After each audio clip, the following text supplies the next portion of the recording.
Hello, this is Robert. Hello. Hi. Thanks for having us on. Hi. And so what we're doing today is talking about a new discovery the two of you have made, which is exciting all the scholars who are studying the history of Our Lady of Guadalupe and the conversion of the Aztecs to the Christian religion in the 1500s. What have you come up with? You've come up with a startling new theory. Yes, we have. So many people, have said to us that it's a complete paradigm shift in what we know about Guadalupe.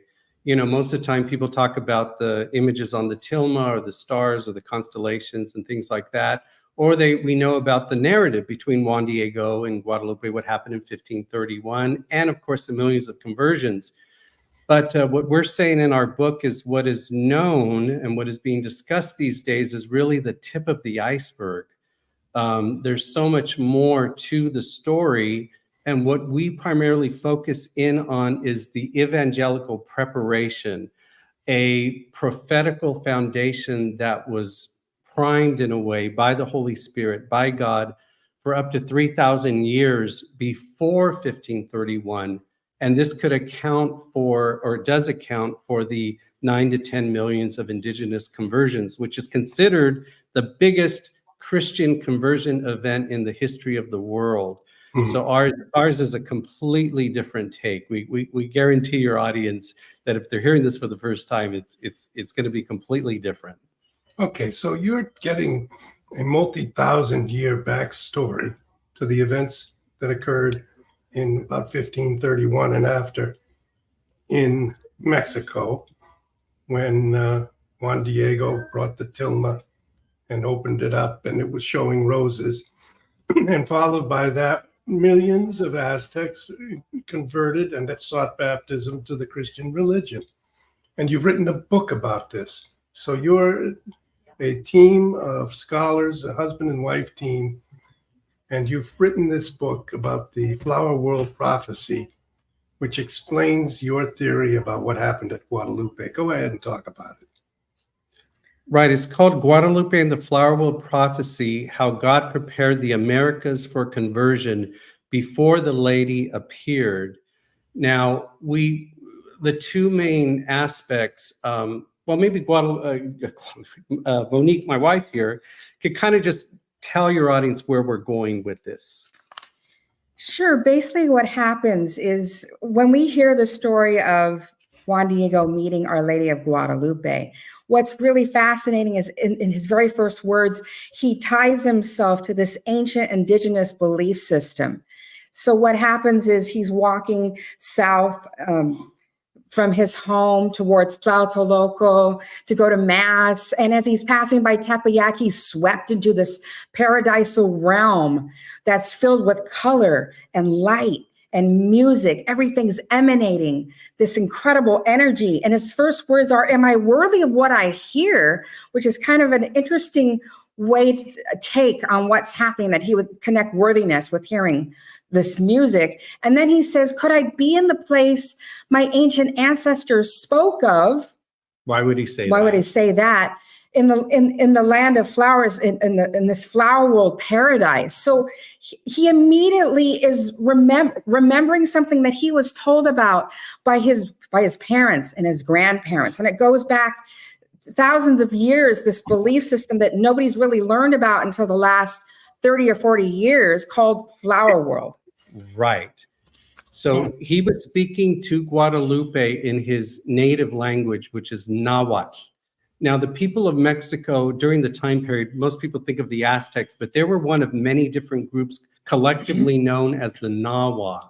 So he says in his Nahuatl language, "In Xochitlalpan, in Tonacatlalpan." We translate it into the Flower World Paradise, but there's so much more to just the phrase itself, but maybe we can get into that later. But what scholars have done is they have noticed that in this other genre of collected Native American literature called Aztec flower song poems, that exact phrase comes up many times in these Aztec flower song poems. And it's part of a belief system that goes back all the way back to the Olmec civilization, which would be about the middle formative Olmec period, which is about 1500 BC. And that's this study, which deals with archaeology and anthropology and linguistics, called Flower World. Now, in order to understand this, you have to know that there's symbolism. There's symbols that are involved with this. Before we get into that, we have to bring up this concept called the axis mundi. Okay, what this idea is what you see on the image there is that the north, south, east, and west represent the earthly plane, kind of the known universe, what we see on Earth. Okay, but it's a three-dimensional image, which the center point goes up to the flower world paradise and down to the underworld. So what it is, it's a way to kind of explain that there's an existence that's beyond ourselves, beyond our known universe. And what they did symbolically is that they tied this image to the four-petaled flower. So try to imagine that the four-petaled flower is existing on the earthly plane, okay? But the center point of the flower would go up to this flower world paradise. So there's two concepts here. There's the flower as a transcendental connection between heaven and earth, okay? But through this experience of beauty, we can get a glimpse of ultimate beauty, ultimate truth, which exists in the flower world paradise, okay? So this flower world paradise is called in Xochitlalpan, in Tonacatlalpan, the same place that Juan Diego brings up at the beginning of the Nican Mopoa. So two different, it's a transcendental connection, kind of like Plato. But all right, so you discovered writings, or did other people have this same idea before you, or how did you come across this flower world paradise?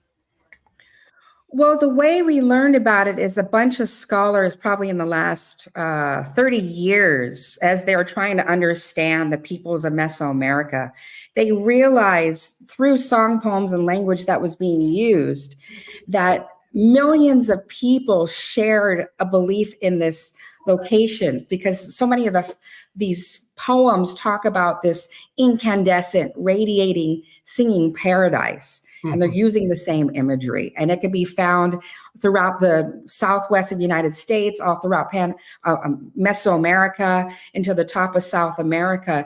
So from that point on, they started to study it more deeply, and they started turning their studies, the archaeological understanding that they previously had, to see if this flower world paradise could be matched, like if they were finding evidence of it. And they've been confirming, and within these last 30 years, that indeed, that this belief system permeated the realms of America, showing this longing, this hunger for this paradisal realm. So right. Would you say this was their religion, or would you say it was their mythology or literature or poetry or music, or how was this? Well, we're going to get into that, because the first thing we explain, maybe just explain it in order, because what we see in ancient Mesoamerica are the remnants of these ideas. You know, we see it in mural paintings, we see it in things like that. But funny enough, in the last 20 years, the pyramids, like for example, this is the pyramid outside of Mexico City known as Teotihuacan, okay? Back in the 1980s, they discovered this shaft that went directly underneath the pyramid of the sun, okay? And they found that the shaft broke into 4 chambers, as you can see on underneath there. And they're saying, well, why is it breaking into 4 chambers? Well, it must be a representation of the 4-petaled flower, because the pyramid itself can be a model of the axis mundi. If you can imagine the shaft underneath the pyramid and the center point going to the top of the pyramid, this is a way to be able to show that if people are going through this dark tunnel, this dark shaft, which by the way is lined with pyrite to kind of Which seem shines. like that shines, they would eventually go to this center point, which kind of acts as a portal of going up to this place. So a lot of different archaeologists will say that the pyramids are a form of what they call Flower Mountain. Okay. I'd like to ask a few questions about these Sure. pyramids, but I don't want to go too deeply if it's not part of your studies. But the Aztecs made how many of these pyramids did they make, and how many? Where are they located? Are they around Mexico City, or are they for large areas? And are they disintegrating now, or are they still surviving? Do we have to upkeep them? Anything you could tell us? What's interesting is what people understand as the Aztecs were actually only a small tribe that was part of a much larger group of people called the Nahua. So the people who built the temple that you're seeing on the screen right now, they were not Aztec. They were called, they were from a region called Teotihuacan. So we call them Teotihuacano. And they predated the Aztecs by probably, what, 900 about years. 900 years. So when the Aztecs come into the Valley of Mexico, say the 14th century, they discovered these temples and they thought, wow, this is pretty amazing. We're going to call this the place of the gods, the city of the gods. So they didn't know a lot about it, but the belief system that we see shown at this particular archaeological site, it was shared by all the people that came later. So they're just trying to make sense out of it. And it's not just at Teotihuacan. You'll find temples like this all over Mesoamerica. You'll find them south of there. You'll find them in Guatemala. You'll find them in El Salvador. And they're very similar to this. The Mayan pyramids share that same belief system. So you'll find them all over the plateau that's over by the Gulf of Mexico. So you'll see them everywhere. They're at different ages. Does anyone connect these with the Egyptian pyramids? Oh, some people have, but not scholars. But see, they're very different from the Egyptian pyramids, because the Egyptian pyramids are mainly tombs that would worship a certain king god, right? What they believed. Many different people thought that that would be the same thing that would happen in Teotihuacan, but it's not. They haven't found tombs. In fact, instead they found these shafts. So there's three main periods at this place. There's the Pyramid of the Moon, Pyramid of the Sun, and the pyramid either called the Pyramid of the Plumed Serpent or the Pyramid of Quetzalcoatl. Okay, Yeah, I see. Same place. So now in two of these, as we can see there, in the Pyramid of the Sun in the middle, and the one down on the bottom, the pyramid, which it says the Pyramid of Quetzalcoatl, both of those have shafts that go into a four-petaled flower configuration. Directly under the center of the pyramid. So and it's puzzled archaeologists, because they said, why isn't this like a tomb, like the Egyptians ones? But they're not. And so they had to figure this out. What does this four-chamber mean? So they eventually had to say, well, it's related to flower world because of this metaphysical kind of connection to this otherworldly place. So they didn't find any treasure or any bones as a funeral in those four chambers? Are they empty? No, they're not empty, but they weren't. They didn't have a funerary purpose, and that's when they began studying it to see if it had a different kind of ritual purpose, because they had so many of the same relics within them. You know, jade stones, the pyrite. A lot of objects that are directly related to flower world were located in there. So you see these iridescent shells, that type of thing. And maybe I got to back up just a second. What happened is that in 1992, a linguist named Jane Hill wrote a paper called The Flower World of the Old Uroaztecan. She was referring to a language family called Uroaztecan.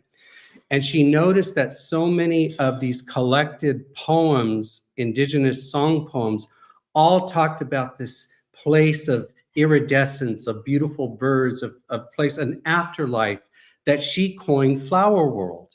So when she came up with that theory, a lot of archaeologists started to say, then if this is the case, that this is a permeating concept of Mesoamerica, it must show up in archaeological sites. And they actually did start to see the concept And just to kind of keep bringing everybody back, why are we talking about this? Is because Juan Diego refers to that. He makes a direct reference by using the term in Xochitlalpan, in Tonacatlalpan, the flower world paradise. This exact concept is found in these collected flower song poems.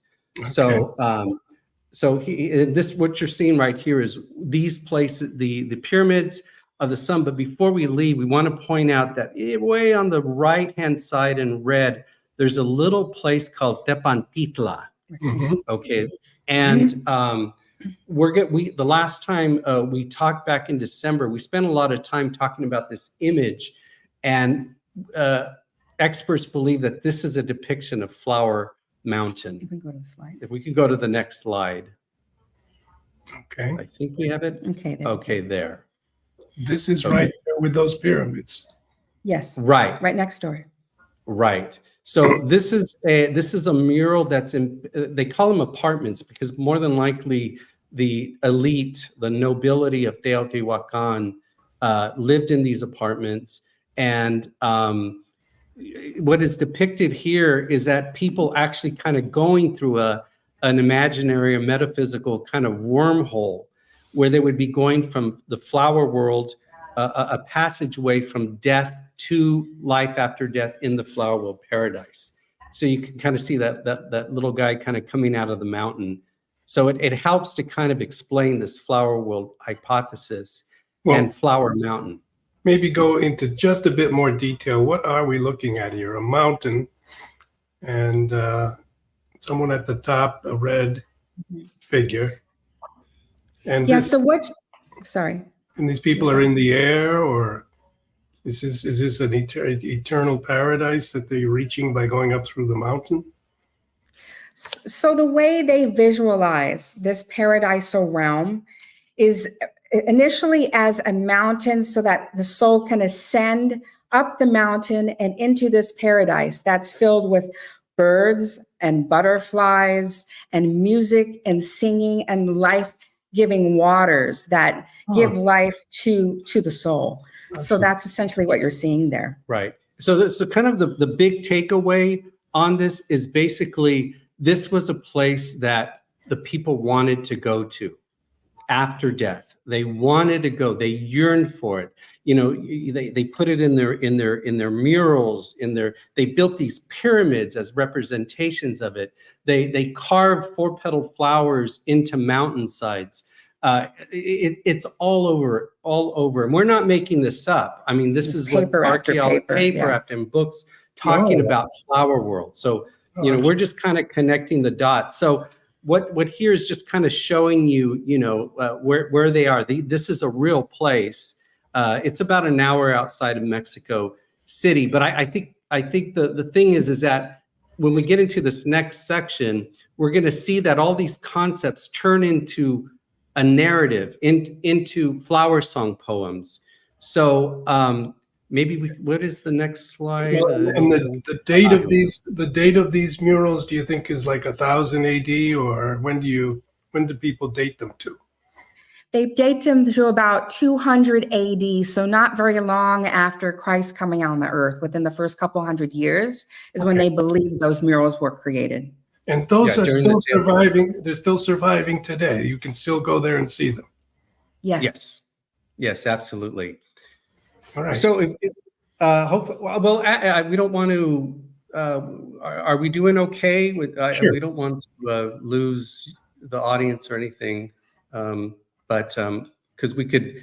Well, I think we want to get to Juan Diego and how the flowers that he had in his tilma reflect what you are talking about. We just want to move from here to there. Right. Well, what we'll do is that we'll quickly go from kind of ancient Mesoamerica to this ancient song poem. It's called the Cuica Pecayot, or the origin of the songs. And essentially, remember the two things that we brought up: the flower as a transcendental symbol to heaven, from earth to heaven. Remember that. And secondly, the idea of the flower world paradise. So now Monique will tell you what's in this kind of astonishing poem. And I'm just going to tell you right now, this narrative sounds just like the Guadalupe story.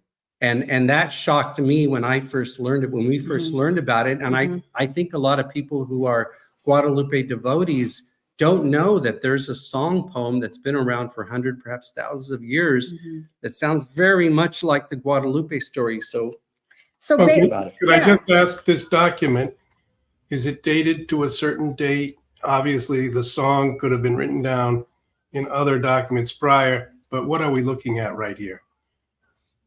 So basically what we're seeing is this is a copy of an ancient oral tradition that the Spanish captured. And when they first came to Mexico in the 1500s, I see. what they did is they went to the elders to ask them, what are your oldest traditions? What are your oldest songs? Because all of their traditions were captured in song form and memorized. So this song is considered the oldest and the origin of all the songs. That's why the actual title up at the top means the origin of all the songs. And what is it about? It's basically about a singer who's looking for flowers. So he goes into the birds around him and asks them, where can I find the precious, sweet, holy flowers? And eventually what happens, and the reason why he wants to look for flowers is because he wants to gather them in his tilma and carry it down as a message for the peoples of the world, for the princes, so that it could be spread. He's hoping to find holy flowers to share with his people. But as he goes through the story, he discovers there is a hummingbird that steps forward that says, I'm going to show you where the flowers are.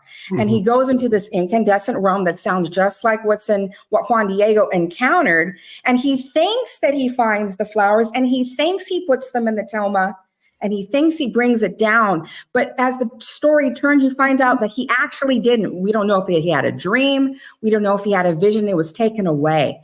But it turns into this lament because he starts crying out saying, I wish I could have those holy, precious, sweet flowers. Why can't I have them? But in the same breath that he's saying that, he does present an answer. He says, how can I, who am unworthy and who is afflicted and who sins on earth, find those flowers? But the God of far and near is the one who can make me worthy. He can make me worthy of going to that paradisal realm and handing those flowers to me. But at the end of the song poem, it doesn't happen. And so he's left crying. You're left with this sensation of complete failure, a failed hero's quest, of wanting to get something, you don't get it, and it just ends. It's this eternal cliffhanger. So Dr. Moynihan, I mean, what's so weird about this ancient song poem is, number one, it talks about going to the flower world paradise in Xochitlalpan, in Tonacatlapan, the exact same word that Juan Diego is talking about. There's a description of this place which matches exactly the description that's in the Guadalupe narrative. In fact, parts of it are word for word.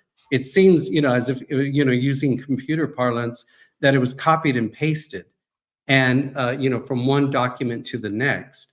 Even two birds are brought up, the same species of birds are brought up in the same document. So there's obviously a connection between the Guadalupe narrative and this earlier song poem. In fact, a lot of scholars think that that's how the Spanish tricked the indigenous into converting, is that they just merely copied some old song poem, right?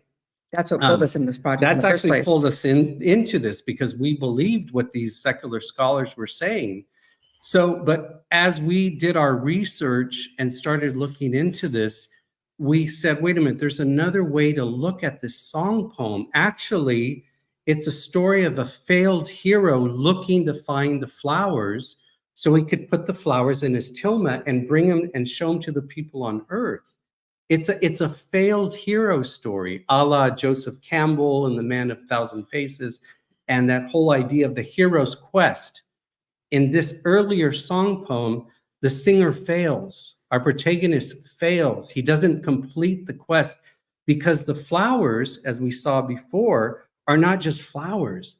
The flowers are a connection to the transcendent, to the truth, to ultimate truth. And that's really what the singer is about, but he can't get to them. He can't get to them because he's not worthy. and only the God of far and near can make one worthy to enter the flower world paradise.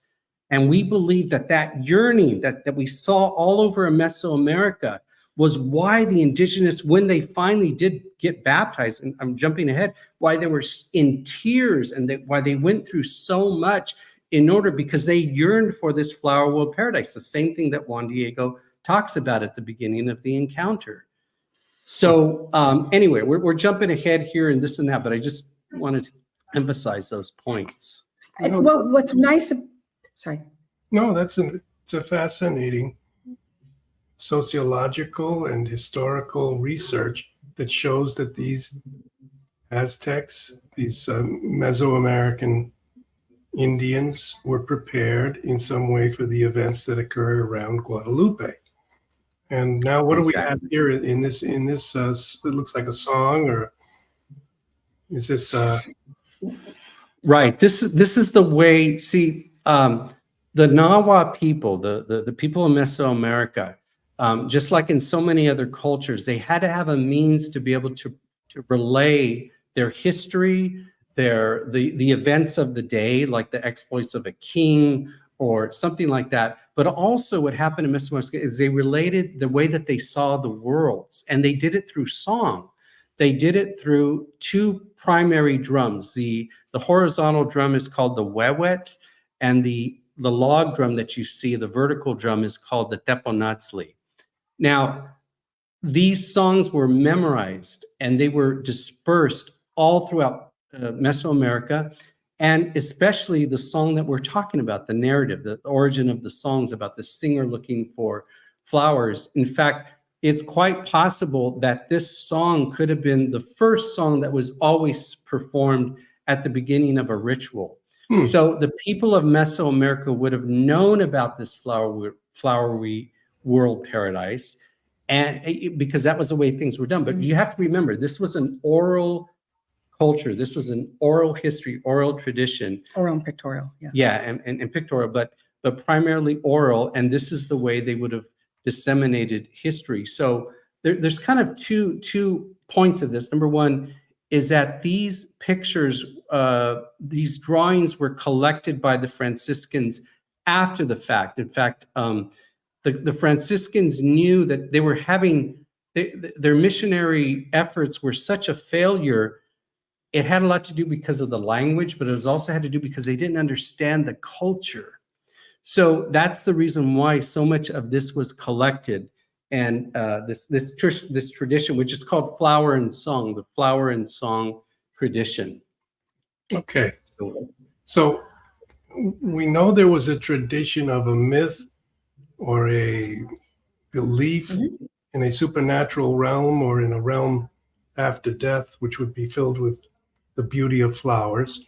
It was part of their songs, and it became illustrated in their great pyramids or in buildings near the pyramids.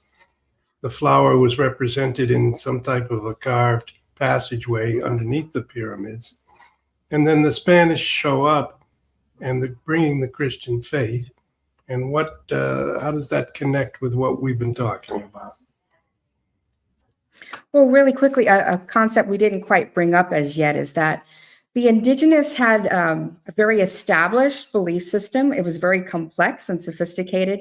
And part of that belief is that anything that was new by its nature must be false. And it kind of comes back to the root word for the truth, which is Nelly, which Nelly means truth, but it also means rooted. So that means truth needs to be rooted in their traditions and in their past. So when the Spanish show up and they start sharing about Christianity in terms that are completely foreign to them and completely unrelated to their past traditions, it really kind of pushed them off and made them feel they completely rejected it. So much so that Bishop Zumárraga, right before Our Lady of Guadalupe showed up, was writing back to the Vatican and to Spain saying, we're failing in our missionary efforts. We're trying to evangelize. It's not working.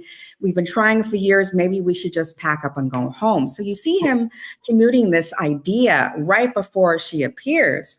So when Our Lady of Guadalupe does appear, and all of a sudden you see this massive change of heart, and numerous millions of authentic conversions, not a forced conversion, it starts causing us to ask the question, what's causing this? Why is it that one moment they're not believing it at all, and the next moment they're believing it? So just to kind of sum it up, is that what we do in the book is that we show that the Nahua people, the Aztecs, and all the various different groups, they had a very firmly entrenched idea of philosophy. They, there's been books that have written about Aztec philosophy, Nahua philosophy, and it has to do with this transcendental connection to this otherworldly place, right? And the way we explain in our book is that, yes, there was human sacrifice. Yes, there were a lot of atrocities. There was polytheism, there was pantheism, there was all these different things that was going on. But through this kind of crack, this transcendental crack, that God was able to reach the people, because when the missionaries came, it was such a failure. And part of the reason why it was a failure, because on one side, where's my hand showing up? On one side, you have Nahua philosophy and flower world, right? Everything that we've been explaining so far. And on the other hand, you have Christianity. So it which seems completely different. You look at, the dialogues that happened between, which actually documented, between the Nahua or the Aztecs and the missionaries, and they were like on two different planets. They were completely not they were like two ships passing in the fog. They were completely not even together, right? So the thing about it is that something happened when Guadalupe appeared in 1531, okay?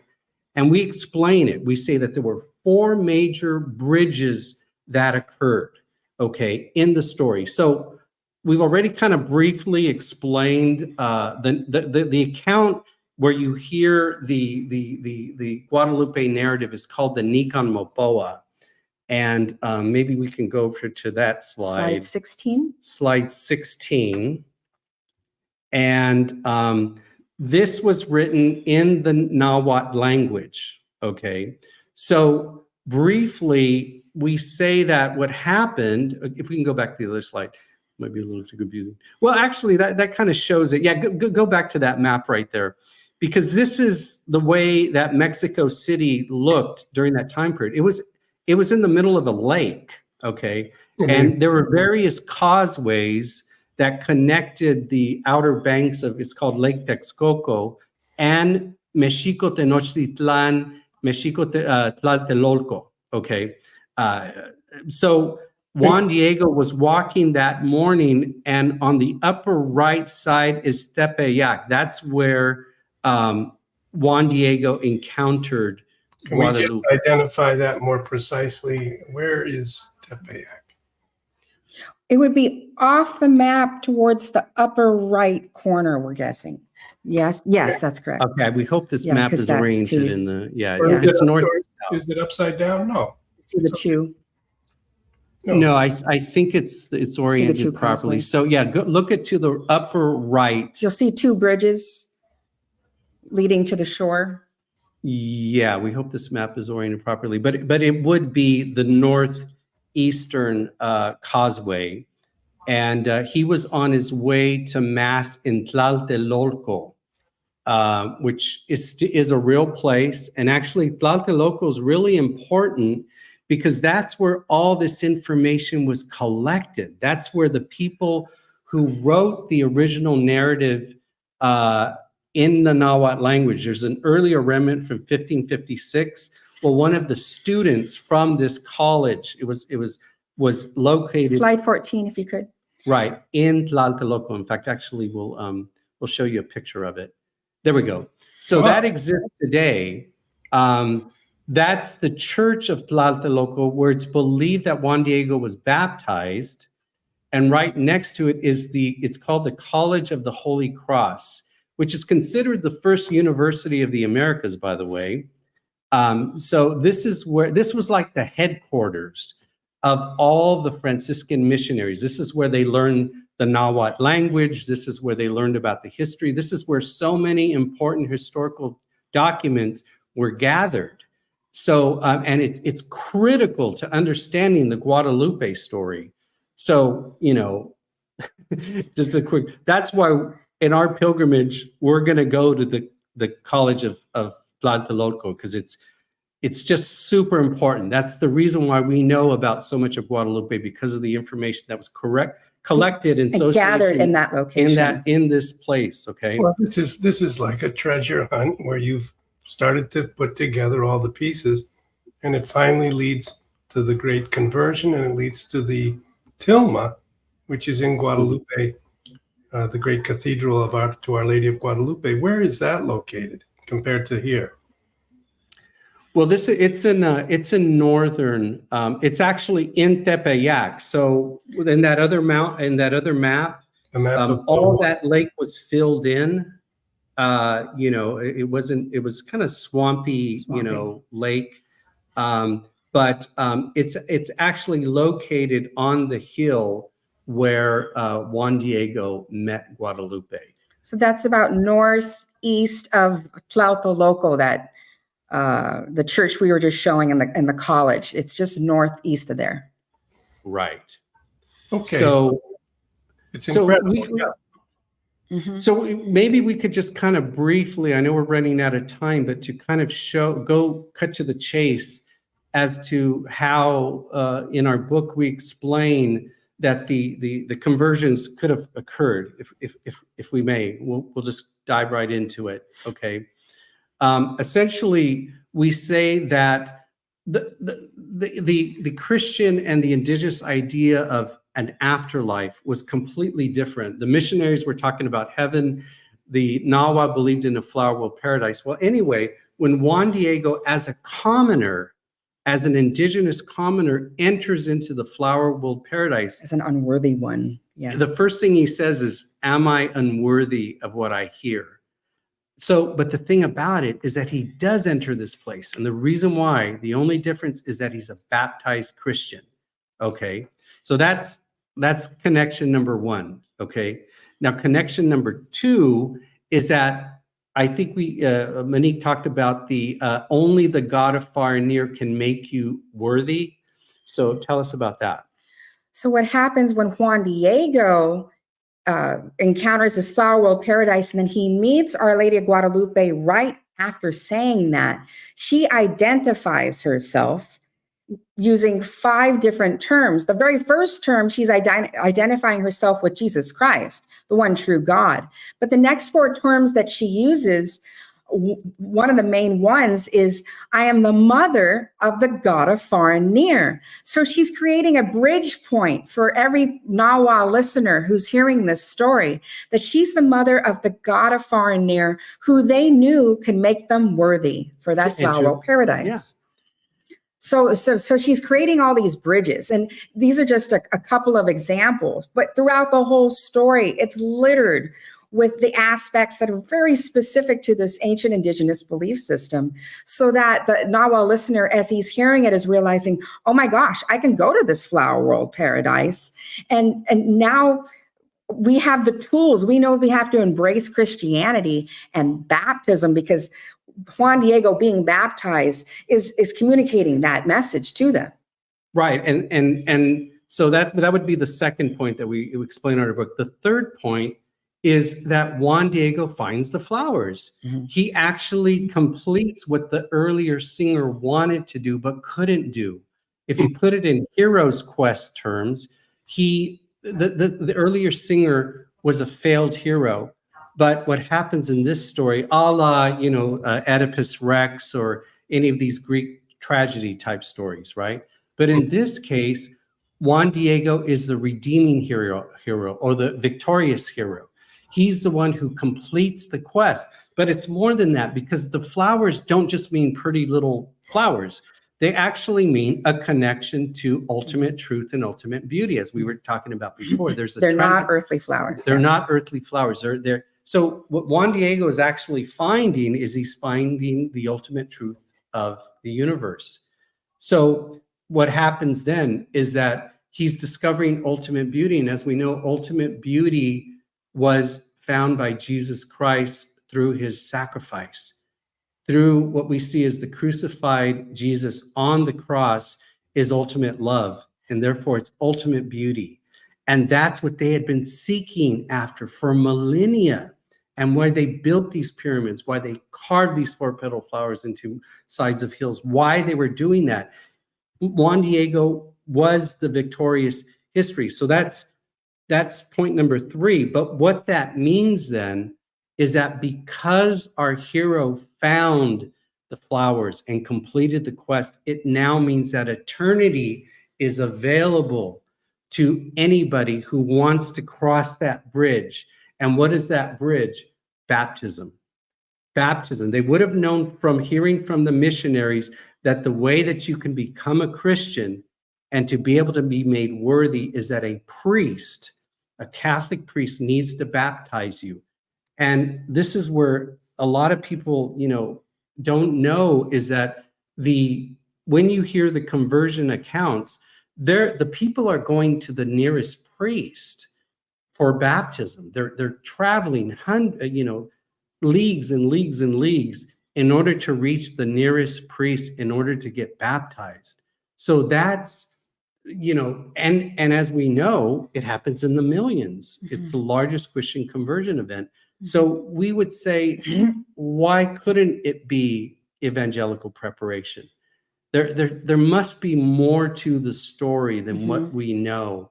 And in our book, we do that. We explain the earlier flower world and Nahuatl philosophy and the Aztec song poems and how everything connects and how God connects all the dots. All the dots get connected and make a convincing argument to the indigenous, just like the way the Old Testament works with the New Testament, that we're making a case for belief.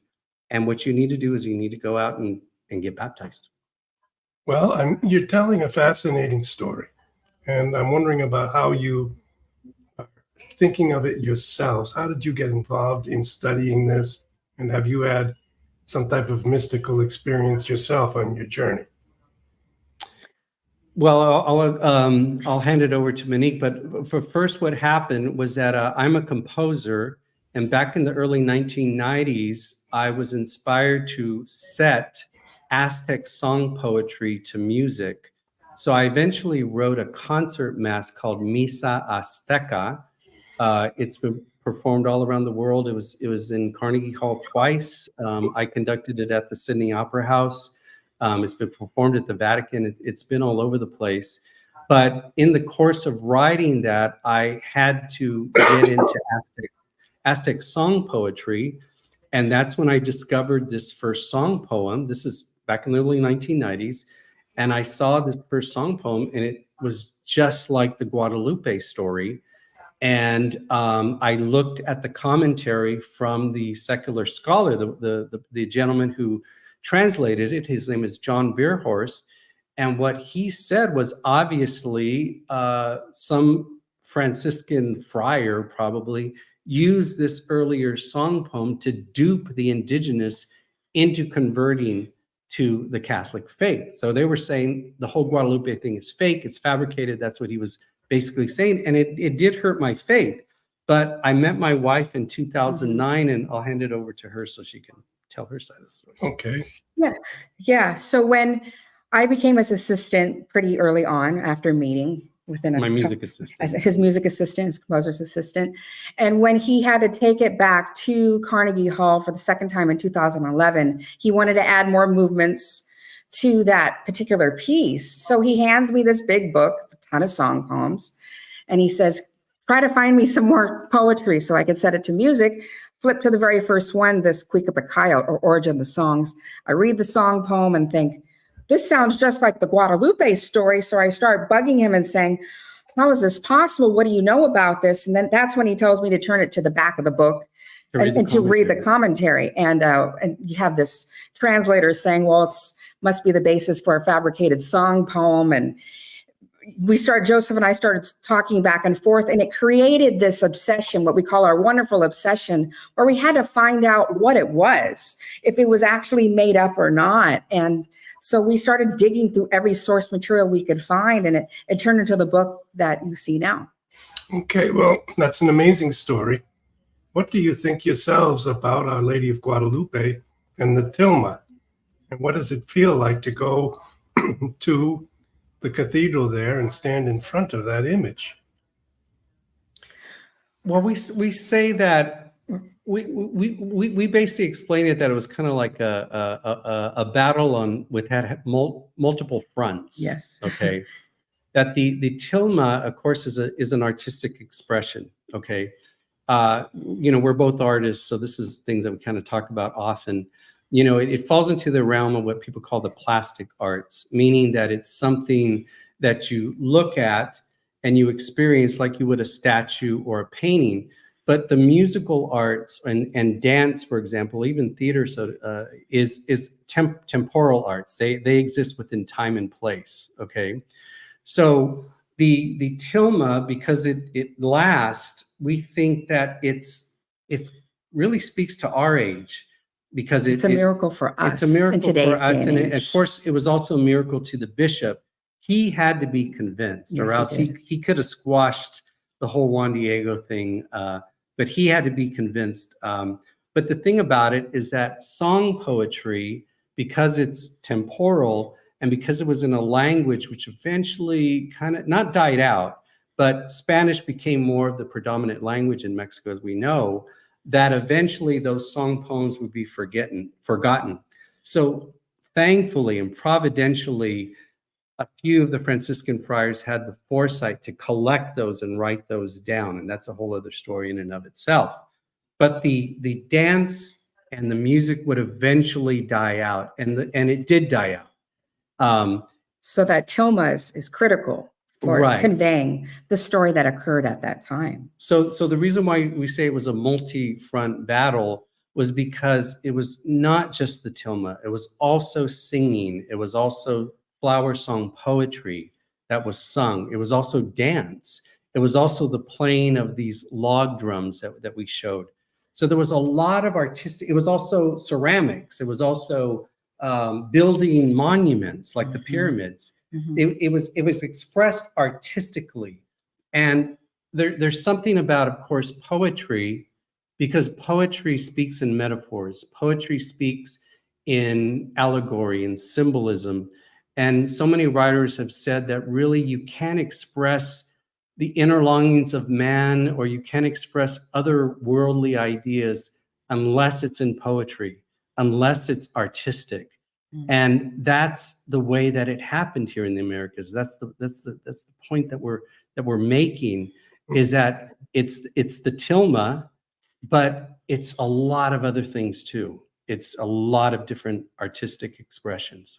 So what you found is a key that unlocks all sorts of cultural, religious, poetic stories, and explains one of the great events in the history of the world, which was the conversion of the entire Mexican people, more or less. And you've done it, the two of you, by piecing together the clues that you've come across. And what about this pilgrimage you're going to do? I guess we're going to travel together at the end of September. Yes. Really excited about it.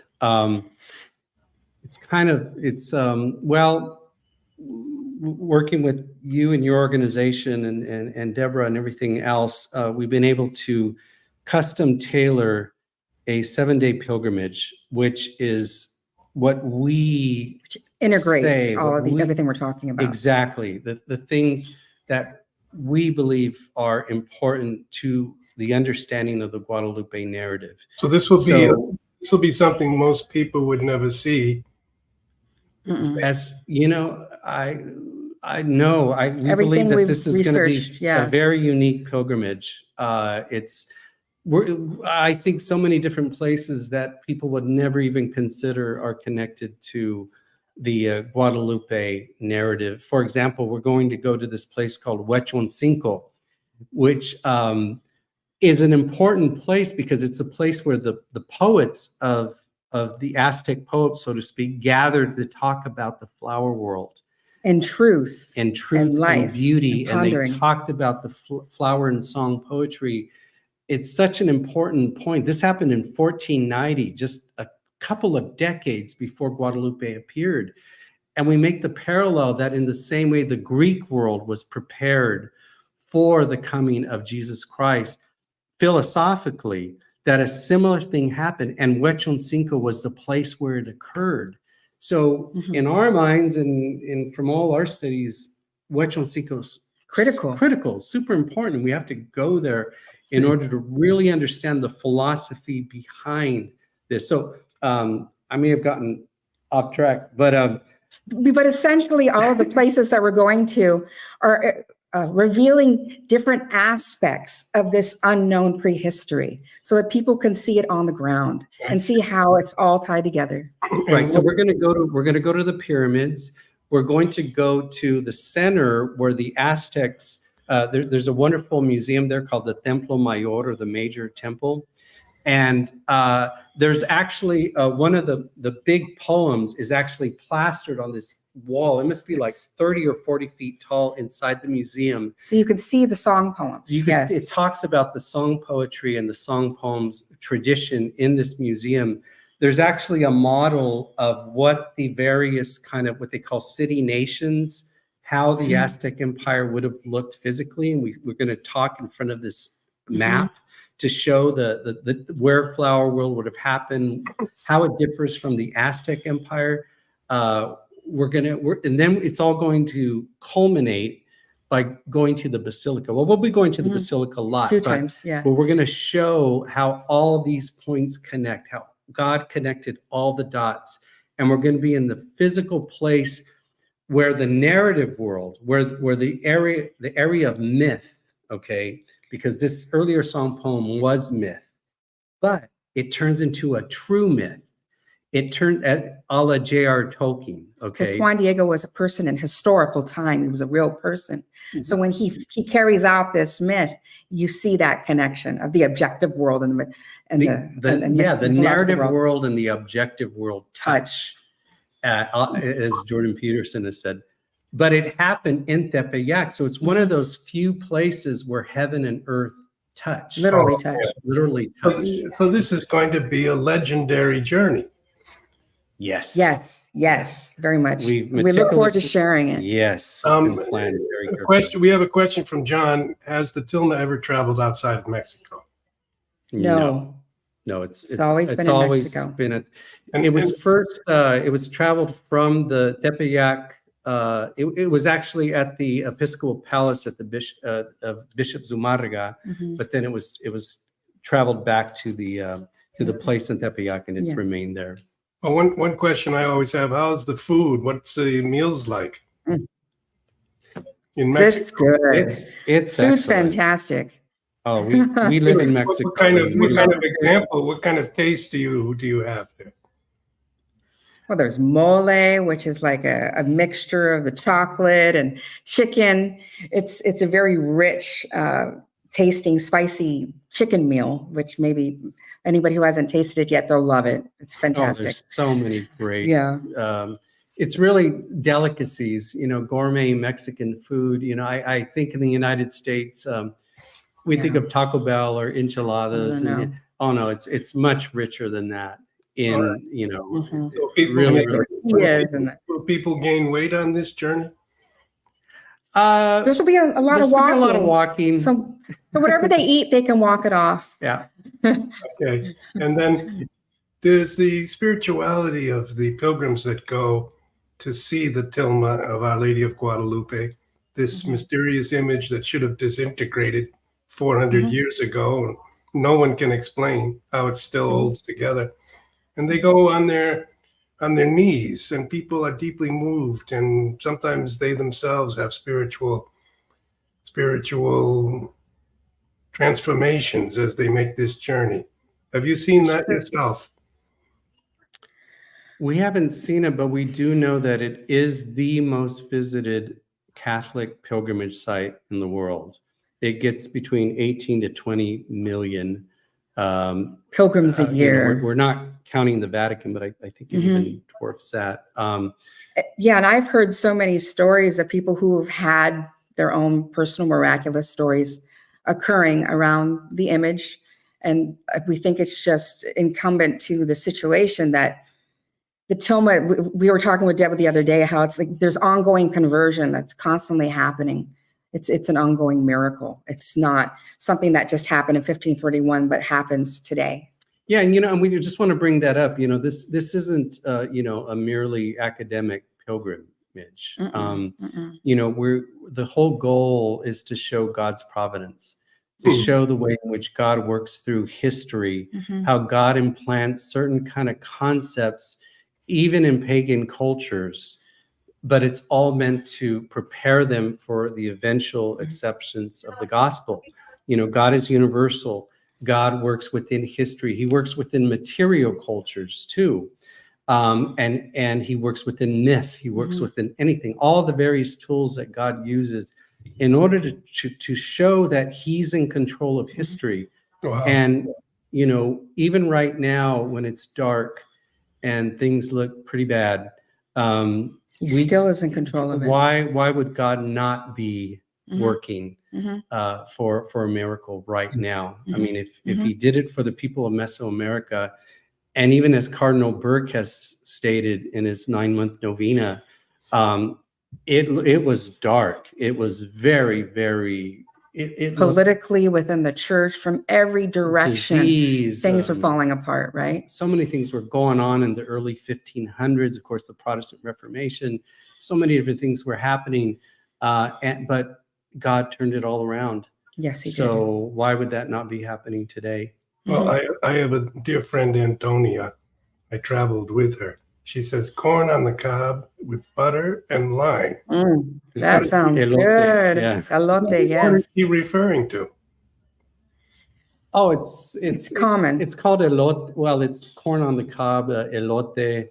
It's very good. It's you buy that at the street corners. But by the way, for this pilgrimage, on our last day, we're going to go to this place called Xochimilco, which is Boats. it's these boats that travel on these canals.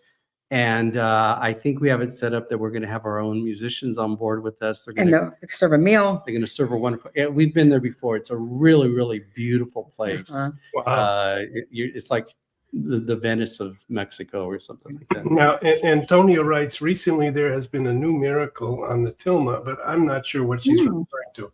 I don't know if she can type another question here and explain. Sure. But I guess I would believe it. I guess this is that intersection between time and eternity, between heaven and earth, that is inexplicable. It's a mystery. And you go around and you try to understand, but you will always find your mind cannot reach the mystery. And the whole question of the story that you told, that all of this was set up centuries and even millennia in anticipation. It's a mystery. Yeah, I think, what we're offering in our book is that, there seems to be this kind of idea that the Aztecs were irredeemable.